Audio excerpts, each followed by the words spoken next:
Where's my orientation lock?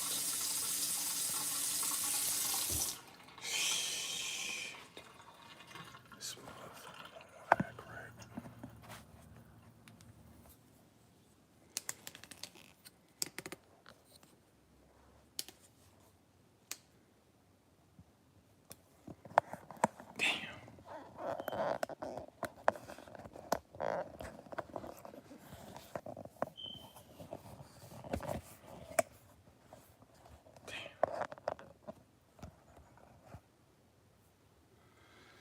All right, this thing don't wanna, my phone don't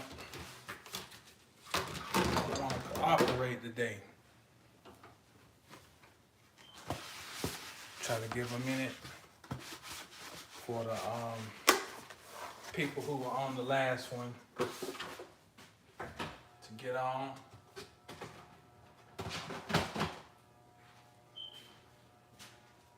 I don't know why I turn this phone like this all the time. I don't know why I don't want to work today.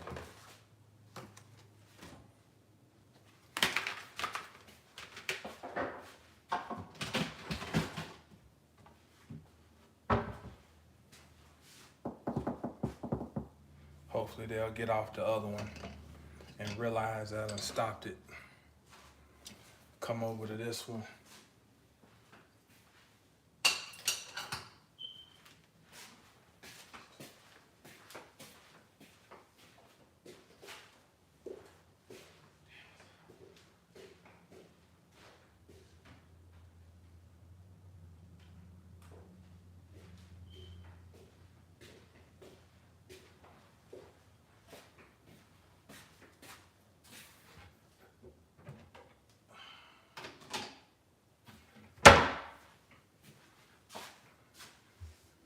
All right, we got a couple of people on here. Swords Witch in the house, peace. Okay, we're gonna go ahead and get going because don't have a lot of time. Get my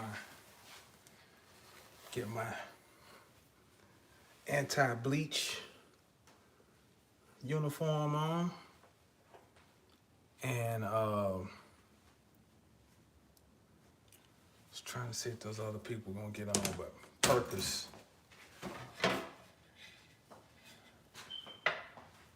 I think, and along with relationships and career. No, you know what? I think purpose might be the number one thing that people ask about when they book a reading. You know, a lot of it is purpose. Then a lot of people ask about relationship. A lot of people ask about career. But lately, a lot of people have been trying to figure out what's going on with them right now. As in, they're feeling something like they're in a phase right now and they're trying to figure it out. Now, a lot of people have been coming and they are literally in what's called the midlife crisis, which is a real thing. It's not made up. It's not some overplayed, fake something. Midlife crisis is real. And you don't know until you are old enough to go through it. Then you'll see. It's a real thing. And it's a mathematical thing, you know, because there are certain aspects that occur, certain conversations that occur between certain lights, and the conversation between those lights create tension in your life. And these different forms of tension result in what we call a midlife crisis. So that has been a big contributor to a lot of people asking about their purpose. So I said I wanted to chat about that, about purpose. It's a multifaceted topic, and it's complex, and it's not no one prescription generic cookie cutter thing for each person, but it is a real thing, the necessity of figuring out your purpose. Now, what I did was, because I like to deal with etymology, hey, let's start with that. What does purpose mean in the etymology? Well, the root per means like to go out in front. And did I say the root? I mean the prefix per. And then the root of the word pose is to put, to place. It's also to extend. So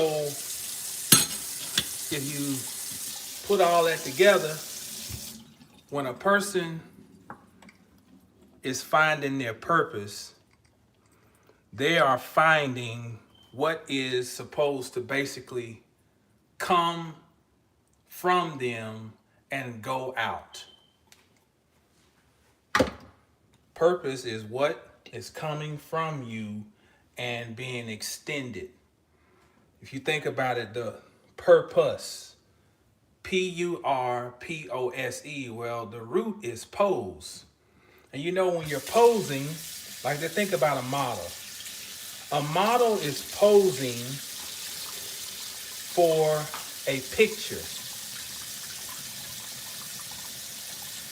And that picture is going to frame a moment in time. A moment in time. So that model is trying to put something forward that will be captured and which will have significance for time immemorial, because it will show that moment. So that's posing. So purposing, purpose. What is coming out of you that will, in some regards, solidify outside of you what is going on the inside of you? Purpose. So I went down kind of a little rabbit hole, and I wanted to look at that word in Hebrew. So I took out the Strong's Concordance, and I said, I want to see where is the first time the word purpose appears in the Bible. And from what I found, the first time you see the word purpose is in the book of Ruth. And, you know, Ruth means friend. And Ruth phonetically is quite similar to the word root. Root, R-O-O-T. Now in Hebrew, Ruth means friend. Friend. Now let's say if we take liberty and we connect all that together. Ruth as friend and Ruth as representing the root. And where are roots at? They are hidden. They are deep. They are unseen. But they are the foundation of what is seen. Ah. Ah. Okay. So that's just a sidebar. Now, Ruth, in that book, in chapter 2, verse 16, is where we first see the word purpose, or the Hindu rendering. That's a Hindu, the Hebrew rendering, or the one of the Hebrew renderings of the word purpose. Now, the Hebrew word used in this instance, when they talk about purpose, and it's about something. Boaz is telling his helpers to let Ruth basically have whatever she wants, because at this time Ruth is a widow.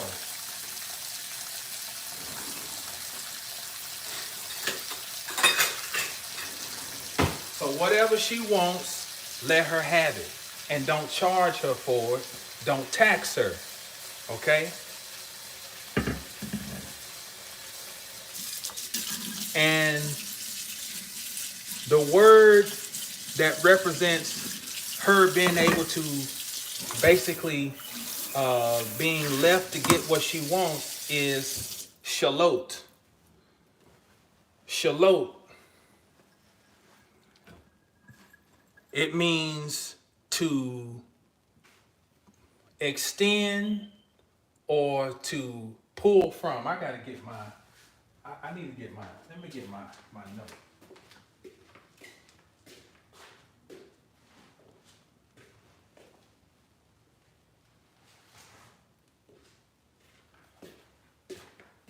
Cause I wanna get this, the actual what I wrote down. Cause I'm pulling this from memory right now. Where's that? Where's that at? Where I noted that? Cause I wanna. Okay. Where did I write that down? Purpose. Shalom. Bear with me 1 second. Shalot. No, shalal. I'm sorry. The word is shalal. And shalal means to draw out. To draw out. So we said when we looked at purpose, purpose means something from you extending out. That would be similar to being drawn out of you. Okay?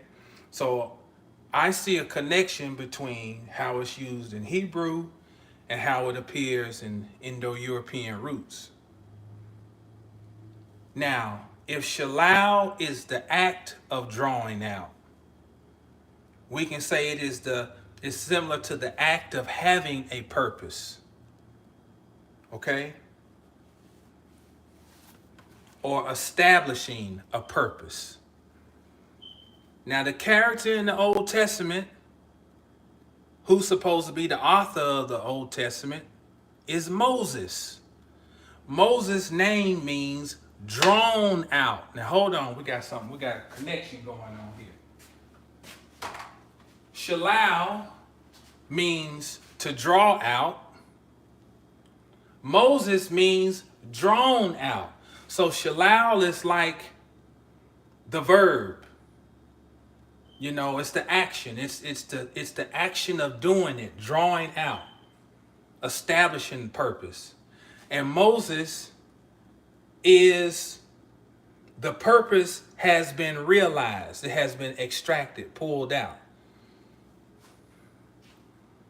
The people have been coming to me asking about their purpose, struggling to identify their purpose. And what's been happening is they're feeling like they're spinning their wheels because it is natural for a life form to want to be going somewhere. So it's in their nature. It's in our nature to want to be moving somewhere.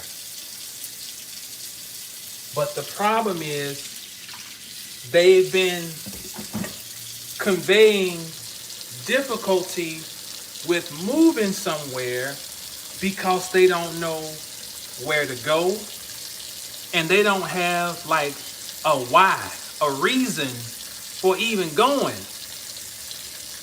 In other words, they have not figured out exactly what is in them to be drawn out. Purpose, shalal, the act of drawing out. Moses, drawn, actually being drawn out. And so common sense, the natural next question is, if I'm struggling with figuring out what it is to be drawn out and then the actual action of drawing it out, then I got to go back to the source of, well, what was put in? And that's the shit. That's the shit. We learn when we go to that story in I think it's in Genesis. No, Exodus. I think it's Exodus when we're introduced to the character of Moses. I think it is. I think it's Exodus. I got it written down somewhere, but it don't even matter.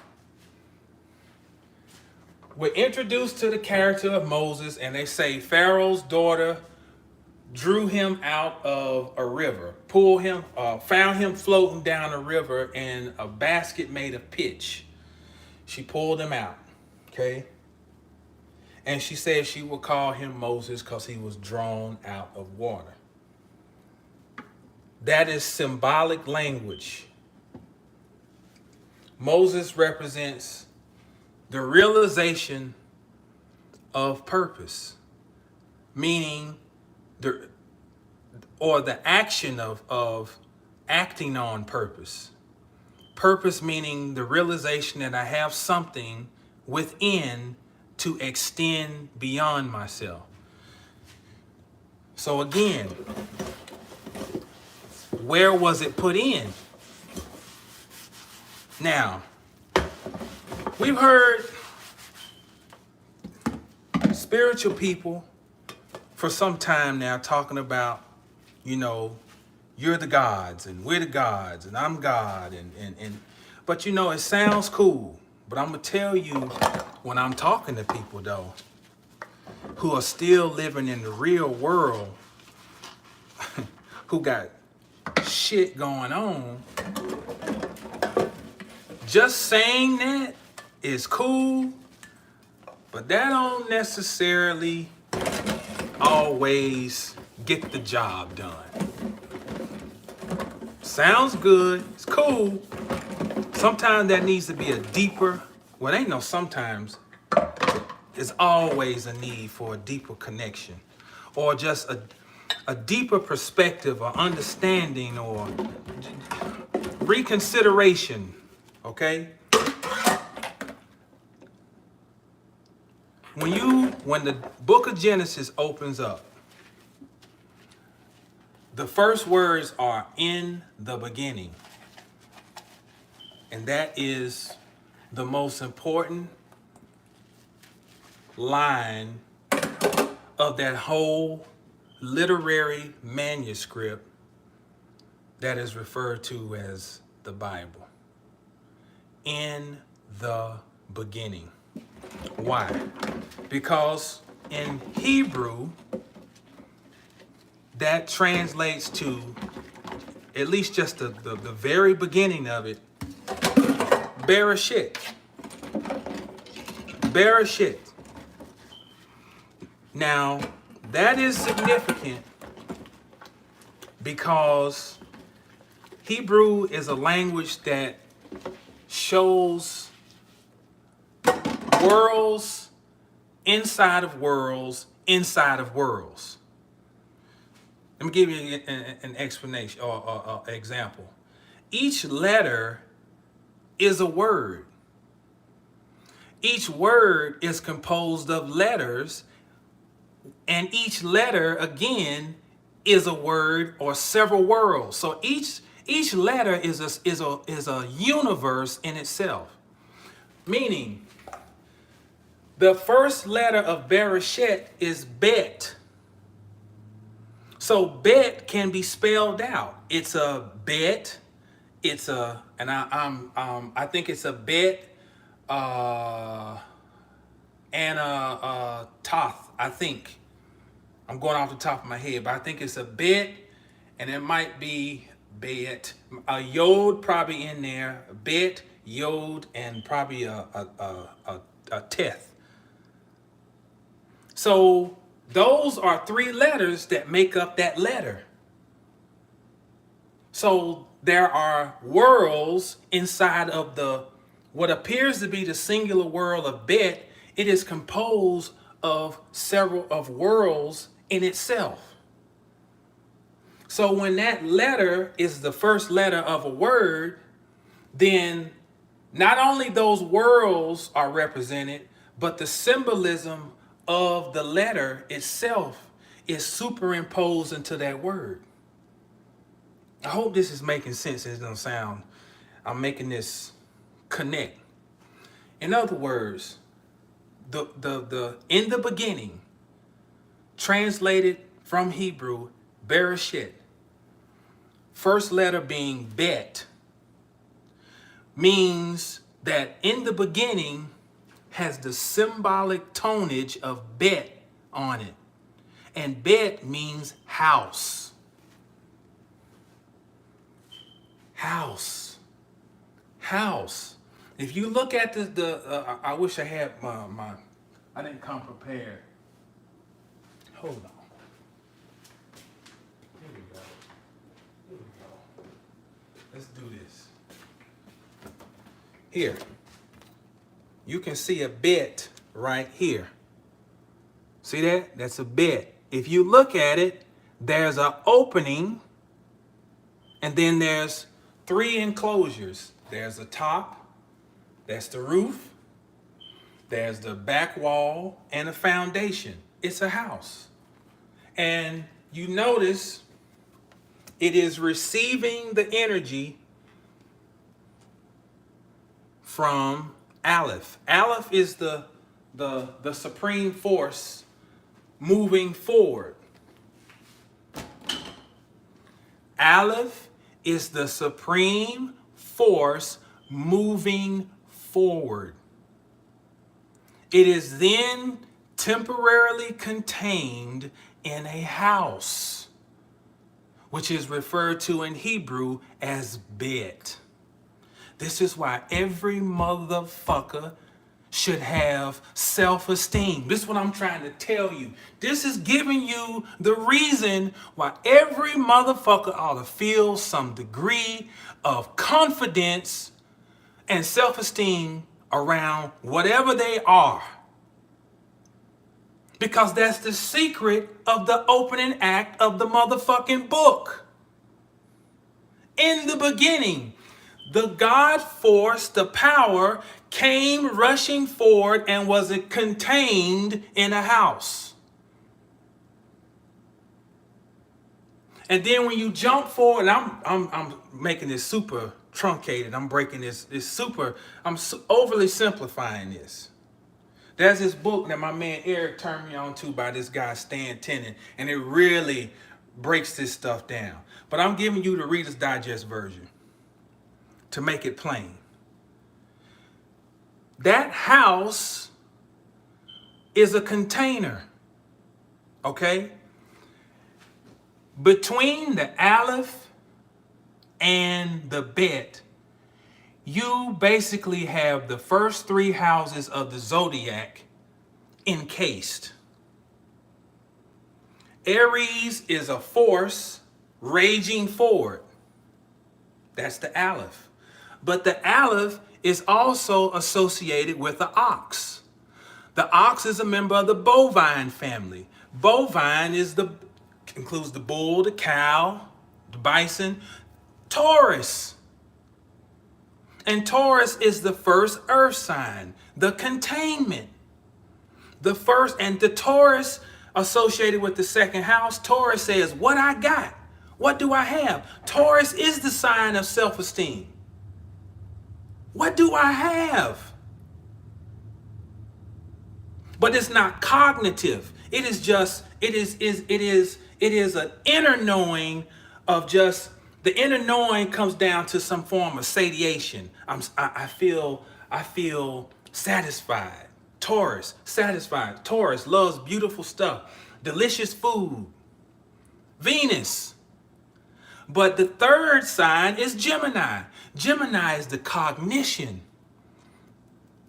It is the mental awareness now of what I have, so that I can communicate. I can think. I can't think until my belly's full. See, Taurus, I'm full. I have eaten.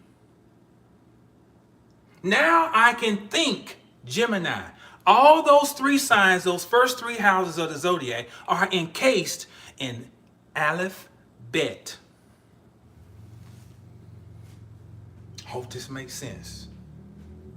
So, in other words, many people struggle with their purpose because they've never been given the tools to figure out what is in the house. This is going to affect how you live your life. This is going to affect your parenting, because check this out. Look, I just took my oldest daughter to the orthodontist. Now this ain't, I'm doing it because her mama can't take her. Okay? So I don't have nothing to do with the choice of this orthodontist or nothing. But she gets in here and she's running this. My daughter basically had her braces for 2.5 years, got them off, didn't wear her retainer as she needed to. And as you can see, in my family, on my side, we have gap. On my mother's side.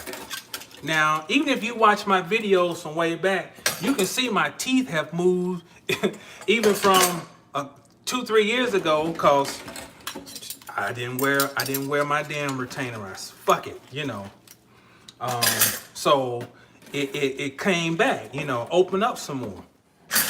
So the orthodontist is in there, and I'm telling my daughter, I say, look, she's crying because she's a teenager and she's impressionable, and their image is so important, and she's worried that her teeth, and I'm like, honey, your teeth look fine. I mean, she just got a little shallow, very shallow little opening where it came back. I said, they're gonna make you another retainer. You wear it, and it's gonna allow the roots of your teeth to grow into the jawbone, and when it solidifies, then where it's at now is gonna be locked. But the orthodontist is trying to do some subconscious, subliminal shit like, well, you know, honey, I understand if, you know, I know, and your smile is so important to you. We can put this dental bonding on. And this motherfucker don't know. I used to write for dentists. I know about this shit. I ain't no dentist, but I know what the hell. Every time you cosmetically put some shit on your teeth, you wear a little bit of your enamel down. This child is 15, about to turn 16. Why the fuck are we putting all this emphasis on her cosmetics, motherfucker? She's already impressionable. Why are we gonna try to make it look like we're trying to support her, but you're really trying to encourage her to feed into this vanity of, oh, I'm not good enough? No, fuck that. No, make her another set of retainers. She's learned her lesson. She's going to wear them like she needs to. She'll be fine. So I get her out in the truck, and on my way of driving her back to school, I got to pump her up. I got to remind her of all the things she has in her house. Look how smart you are. You're a beautiful young girl. You got a beautiful smile. You know, there's nothing wrong. You know, all these things reminded her because basically this asshole just low-key tried to tell my child, you need to do this. You pushing cosmetic dentistry on a fucking teenager? I said, no, we'll fix her teeth. We'll rather retain her now. And when she's an adult, if she wants to entertain more cosmetic dentistry, fine. Now, that don't mean that her mama might go back and decide, but no, I went today. But what I'm trying to say is that's a little subtle example of how if I ain't got no confidence in me and I ain't got nothing in my house, how am I going to tell my child what's in hers? It is imperative. It is imperative to take the time and recognize what's in your storehouse. Because these motherfuckers out here will leave you ragged. You walk around here thinking you're going to wait on them to fill your storehouse up. Hold on, I got to get my charger.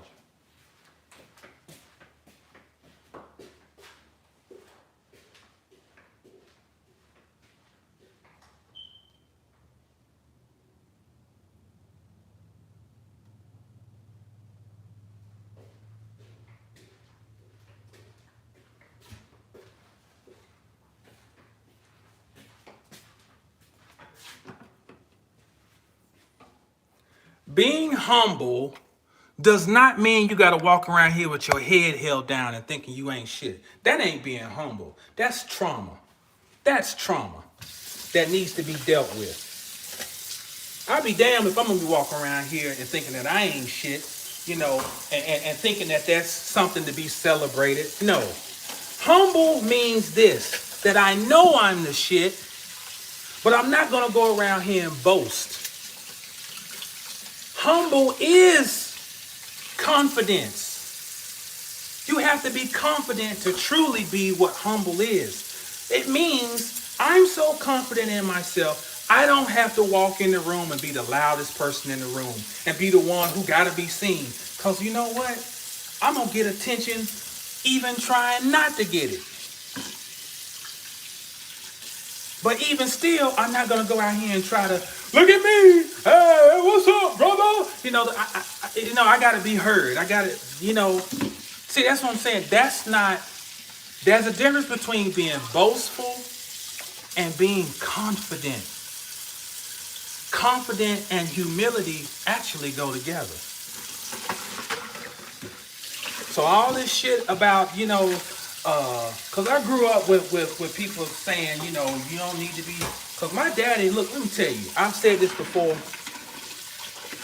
A lot of people didn't agree with it, but my daddy created a mythology around having the last name Robinson. That's why I don't care, even if people say, that's your slave name. I don't give a fuck about it. Let me tell you something, because we put the essence into Robinson, because my daddy did the damn, he did the subliminal subconscious shit with us to where I feel like there's some greatness about me, if nothing else, just because I'm a Robinson. And guess what? I do the same thing with my children. You got to have some damn confidence out here. You got to. You got to take time and fill your storehouse up. And in doing that, you're able to identify your purpose. What am I supposed to put out into the world from me? And I do that first by realizing that something was put in the house. Bereshit, bet. Raging, thrusting, going forth, God force, contained into a house. That house being me.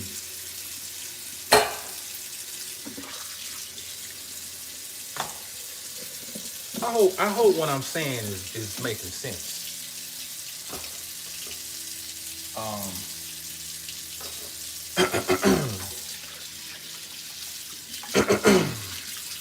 It is But I want to give you something else too about, because I tell people when I'm meeting with them, I say, look, I don't want to leave you with a bunch of cliches and a bunch of philosophy.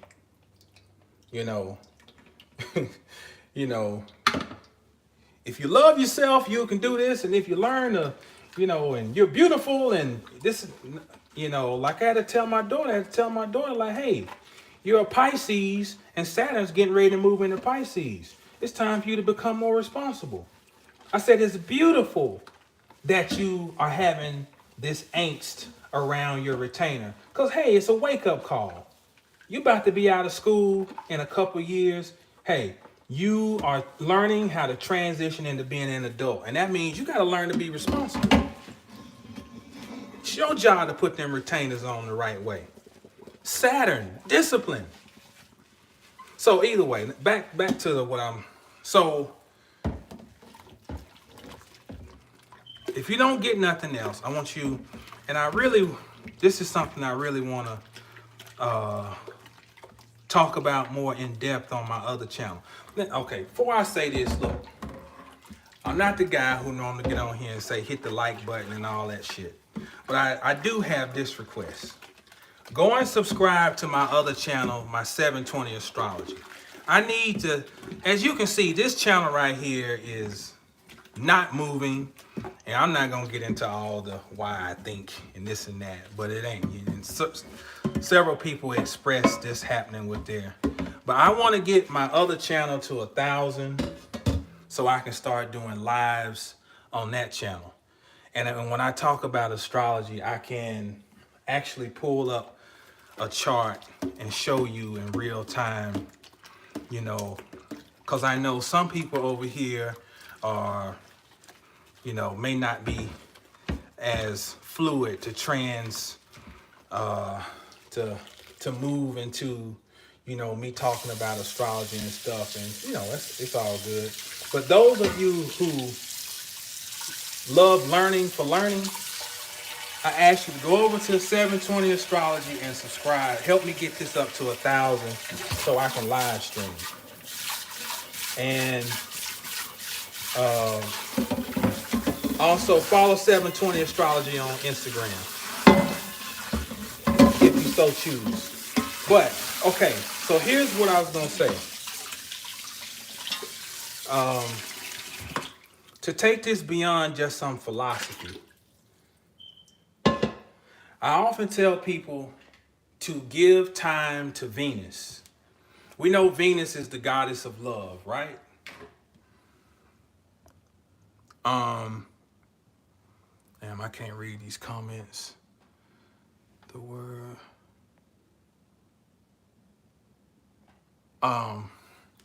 So Venus is the goddess of love. I often encourage people to construct a Venus list, to be very clear about what you love. In other words, before you think rationally about what you should be doing based on survival, Venus comes before that. And this relationship is kind of explained through the Kabbalistic tree of life. I feel like there's a reason that Venus comes before Mercury. You see, Venus is 7, victory. Mercury, splendor, is 8. So Mercury is more, although Mercury dances between two worlds, the spiritual and the mental plane, because it's the messenger, it tends to want to find a rational way to approach things. Venus, though, is more driven by desire. What do I desire? What satisfies me? Okay? Now, what we're trying to tap into with Venus is something that is not superficial. We're trying to tap into the actual elemental aspect of love as being a fire. So Venus itself is a very fiery planet. Okay, it's very combustive because, for one, it's positioned from the sun. Venus is a hot combustive planet. So what things light you up on the inside? They cause a fire. Okay, you want to take time and become acquainted with those things, and you want to write them down. You want to be aware, if you know how to pull your chart, if you know the time you were born, you want to be aware of what's in the second house in your chart. Because the second house deals with what I have, my resources, my sense of self-worth. And you want to see what sign is on that house and where is the ruler of that sign, because that will be the ruler of your second house. And you want to see what condition it's in. What sign is it in? What house is it in? Does your second house have co-rulers?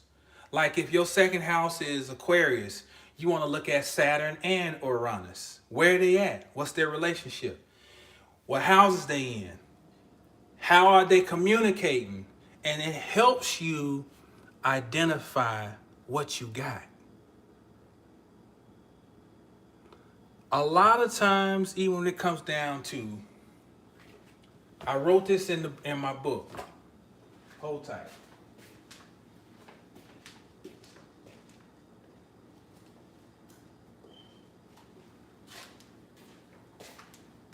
It's basically what I'm talking about in here, in the section where I talk about confidence.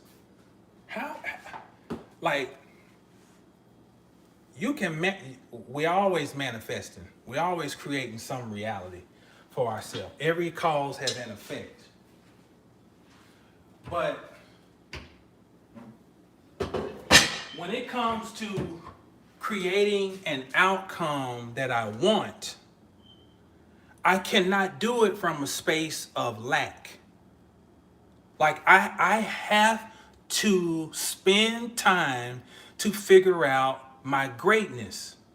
Otherwise, everything else it's like putting up the sheetrock before you frame the house. Okay?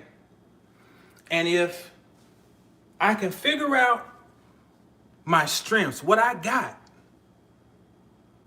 then it helps to feed confidence, but it's not enough.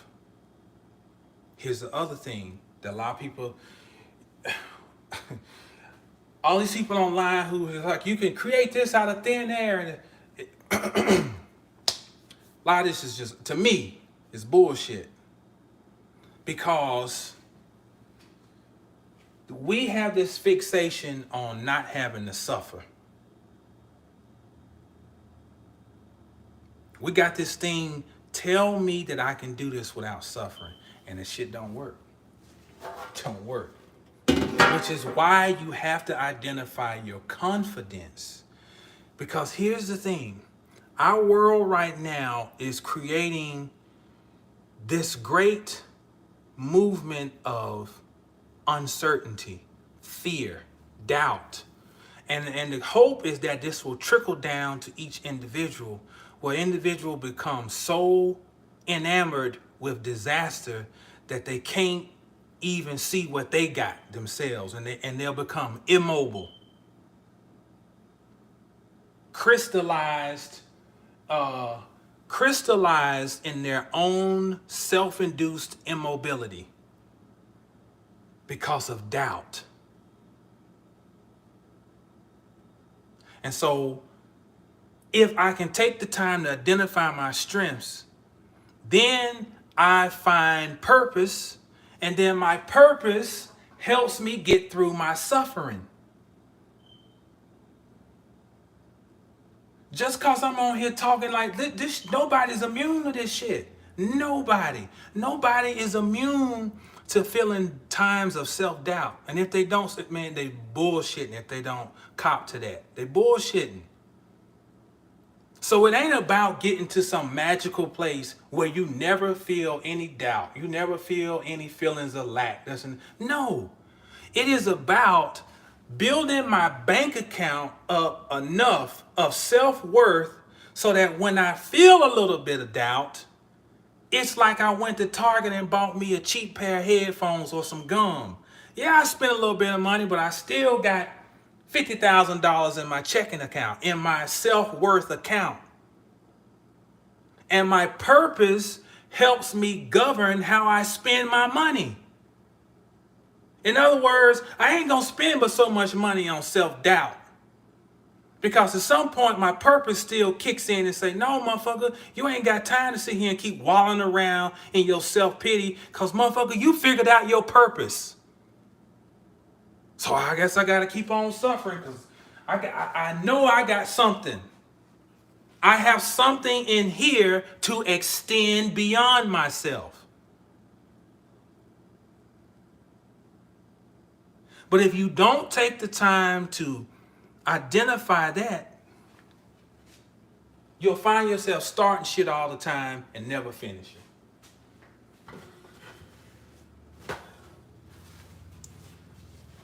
Because to suffer means I see an end. I see a finish line. I want to say something else. Saturn is a planet of suffering. Okay? And that letter I showed you, Bet. Bet is the first letter of the second spear on the tree of life. Oh, I'm sorry, the third spear. The third spear on the tree of life, I don't know if you can show if it's showing up, is Binah. And you can see in this school of thought it's associated with Saturn. Okay. Now remember I told you the first letter of a word with Hebrew is going to give you a symbolic tone for that word, the first letter. Binah begins with a bet. Now here's the thing. Binah is referred to as the barren mother. Amma, the barren mother. For the house to be populated, the previous tenants must be vacated. Binah leaves the house barren so it can receive the power of Aleph, or as it refers to Kabbalah, Kether. Kether moving down to, what's number 2? Oh, Hokmah. Hokmah, and then from Hokmah into Binah. It has to receive that wisdom. It means it has to shed something first.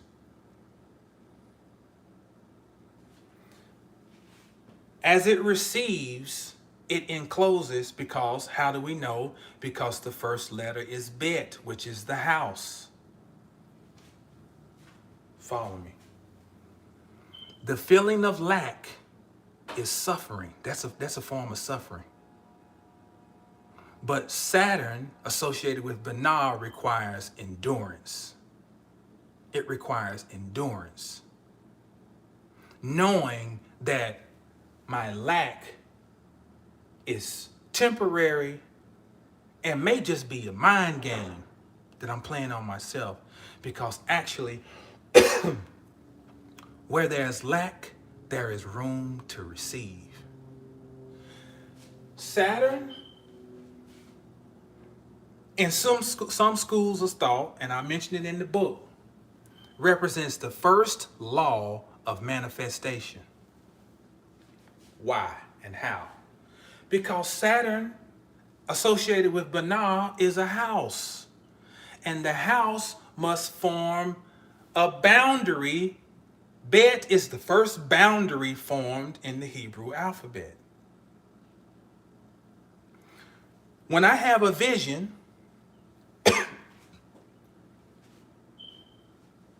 for me to have that vision come into fruition, I must set a goal. The word goal comes from the same root as the word jail.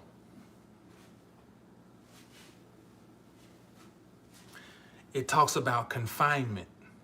The reason that Saturn is the first law of manifestation, because it is a planet of confinement. And we always think confinement is bad, but nothing is all bad, nothing is all good. I must confine the vision, which is called a goal.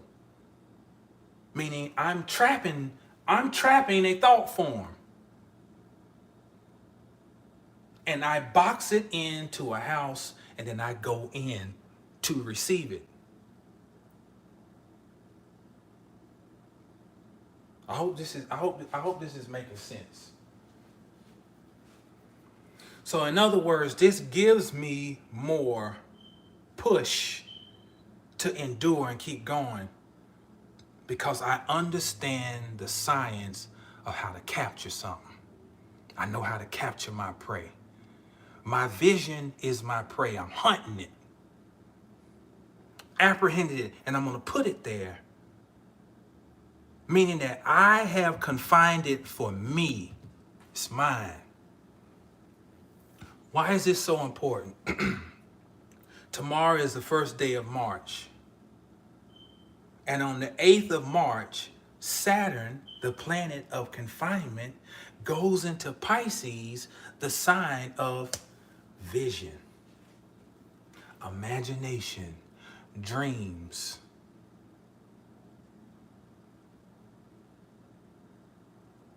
So there's negatives to it, there's positives. Negatives is, there can be state-sponsored insanity. There can be corporatized illusions, disillusionment, meaning people who are putting things out that appear to be real that are not real. Saturn, Pisces.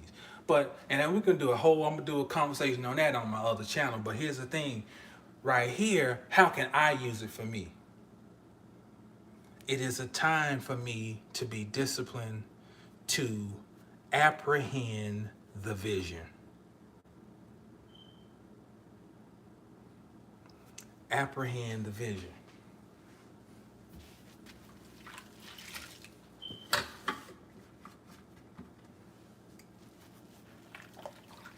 Which still ties in to my purpose. My purpose. My purpose as the driving force to give me that little bit of gas that I need to keep going. To attain the goal relative to my purpose.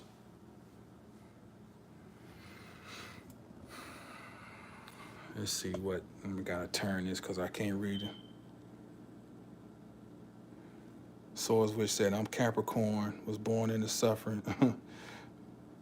Leonard Robinson, my cousin on here. Alabama in the house.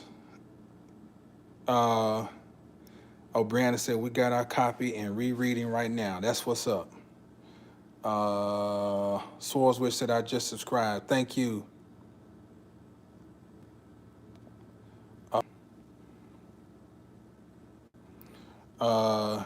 Jamar Nadal, my fault if I mess your name up, said it's like you're talking directly to me. Yo, it be like that, man.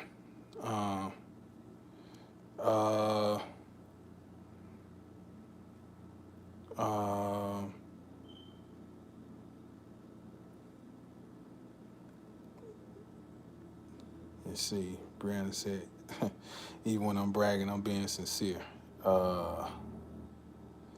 Yeah.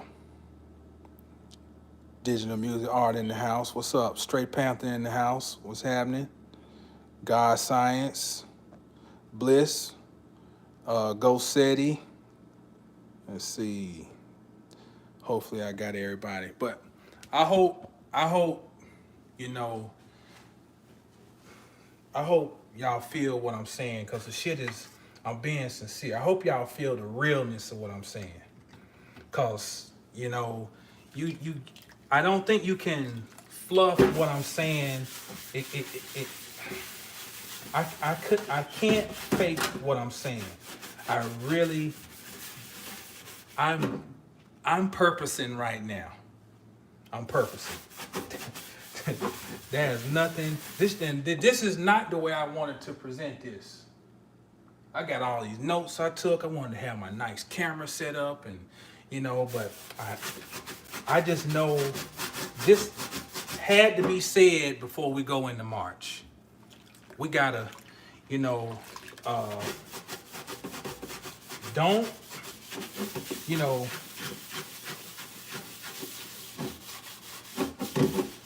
and some people get put off by stuff sounding like Les Brown or whatever. But I mean, look, don't forfeit your potential, and then it just becomes, how to be that person in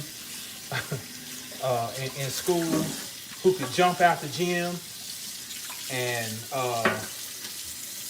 everybody went to school with somebody who was better than Michael Jordan, or showed the promise to where they could have been, or was better than somebody that they saw on national TV or whatever. And this person got caught up in whatever, may have had a baby early, maybe got into the streets, some people got hooked on drugs, whatever. And all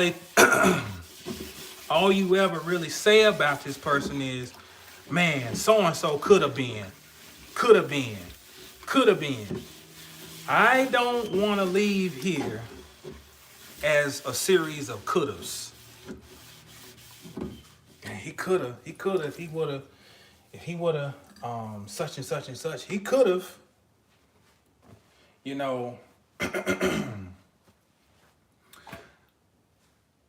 who knows, whatever you're pushing towards, who knows if you just like this close, and enough stuff come on YouTube, and enough stuff come on Instagram or the news, and or something happen in your personal life, and it just completely derails you, and you was this close. And the reason worldly things are important, because some of us need to gain some worldly things to contribute toward breaking some curses in our families. Because, even from a spiritual perspective,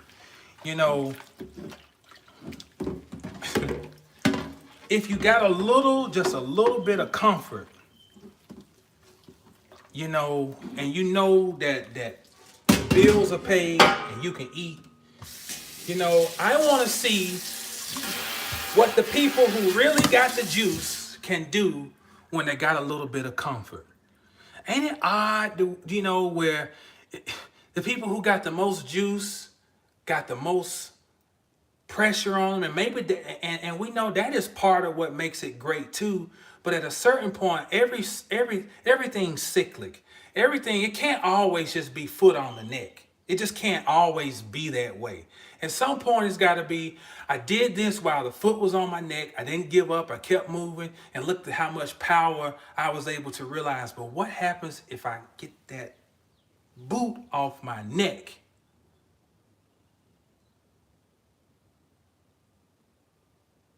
What cycle might I be able to unleash for the next 1,000, 10,000 years? Who knows? What might I be able to break within my own family, even if they don't even damn understand it and they don't even appreciate it?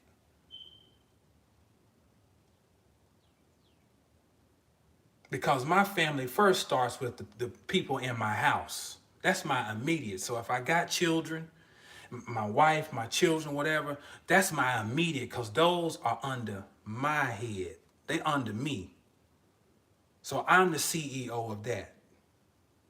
What might I be able to break chains within the bloodline based on what I'm setting up for mine?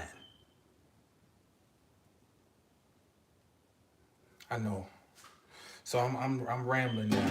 I'm rambling, and try not to ramble. And I got to leave in a minute. Go pick up my little ones from school. But I appreciate y'all tuning in to these impromptu chats. Let's see. Straight Panthers said, I had to hear this message. Just diagnosed with adult leukemia. The feeling I'm getting from this experience is to draw something. Wow. First of all, healing to you, good brother. And I'm gonna share something. I know you communicate a lot with Dr. Eileen, and I think this is a good time to really step up, your herbal knowledge. And to be honest, I just for my birthday, I told my wife I wanted this course. I got these 2 books from this what's the name? Dr. Shook, this guy from like the 30s. These 2 very expensive herbal books, and I'm taking this correspondence course for herbalism. And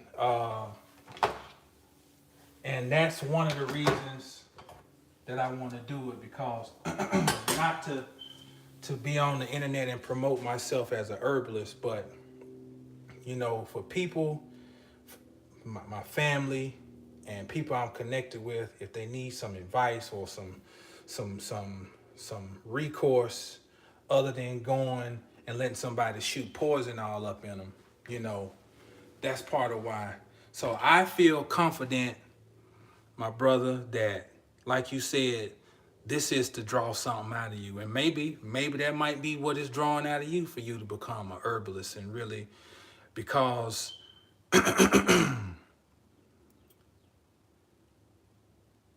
when you look at some of these dystopian shows, and I don't mean to kill the vibe, but they want you to feel as though there's no answer but being completely locked into whatever the status quo is, And I think what we got to do is individually and collectively, with those small groups of people that you can do this with, is we got to share information, share resources, and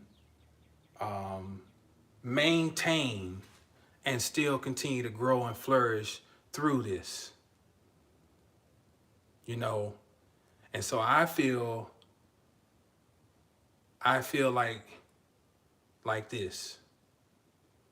There are devices that will come online, and I think those devices are already coming online, whether it shows up through certain information, certain,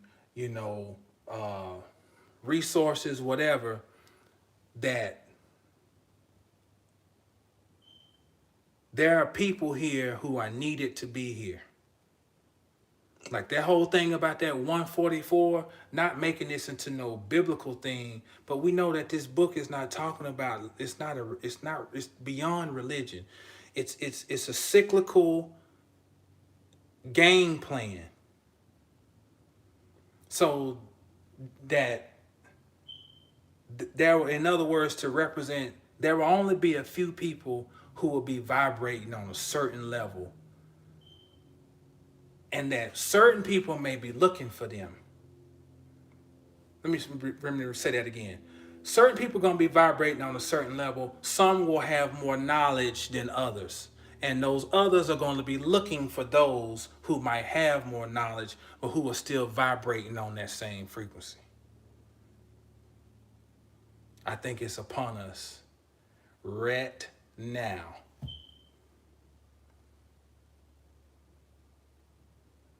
So we send love and light to you, brother, you know, and healing. And to anybody else out here dealing with something, we send love and light and healing to you because we need it. We got enough bullshit. We got enough tough guy talk. We need some healing on all levels. So let's claim it. All right. With that said, that's a wrap. What time is it? It's 2 something. I gotta go. For sure, good brother. 720 Astrology is my other YouTube channel, at 720 Astrology on Instagram, 720astrology.com. If you want to talk to me about one of the many in-depth readings that I do. And until we talk again, stay down till you get up. When you get up, stay down. Peace.